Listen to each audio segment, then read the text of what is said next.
printerdan skaner qilishni va skaner ustanovkasini kurs o'tamiz. Video boshlashdan avval bizning sahifamizga obuna bo'lib qo'ying, like bosishni esdan chiqarmanglar. Bunda boshladik. Bizga Naps degan dastur kerak bo'ladi. Mana ko'rishingiz mumkin, Naps 2. Bu dasturni siz bizning Telegram kanalimizdan topishingiz mumkin. Telegram kanal linkini kommentariyada va profil shapkasida qoldirib ketganmiz. Kanalga kirganlaringdan keyin Naps 2 bosasizlar. Skachat qilib, run, запустить. Ok. Принимаю условия. Далее.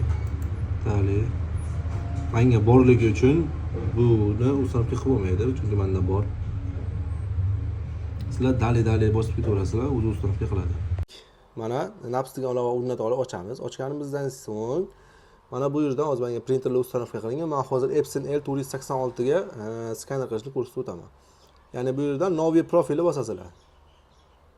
Va bu yerdan mana masalan emailga nimadir yozib qo'yamiz. Masalan va bu bir skaner bosamiz. Ya'ni qaysi printerligini. Epson skaner, Vibrat va OK. Mana buni skaner qilamiz, hozir buni printerga joylashtiramiz. Kutib turamiz, bu to'ladi. Mana ko'rdinglar.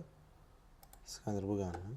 Endi buni biz xohlasak PDF, xohlasak izobrazение, rasm qilib xohlasak buni chiqarishimiz mumkin. Biz masalan PDF qilib saqlanib qilmoqchimiz. Saqlanib PDF ni bosamiz. Va bu yerda qayerda saqlanib qilmoqchiligimizni ko'rsatib o'tadi. Masalan, рабочий stolga, ya'ni bosh sahifaga. Keyin mana papka nomini yozamiz. Va saqlanib degan tugmani bosamiz.